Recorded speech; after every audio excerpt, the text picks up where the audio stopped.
Günaydın dostlar. Görüyorsunuz probkanı. Yo. Arkamız tamam şu an gidecek.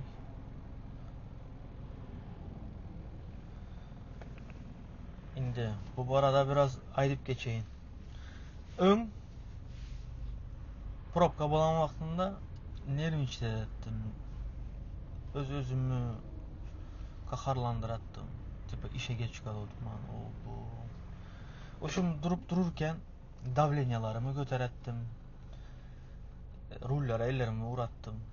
Короче, nervi передела çıkarttı. Demek ki o zaman nervный sistemam нормально emez eken.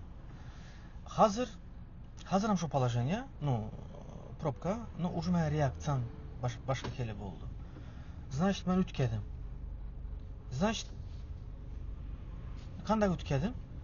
Значит, ben влиять edip bilmesem bir положение'ye nerv işitmeme gerek yok demek ki.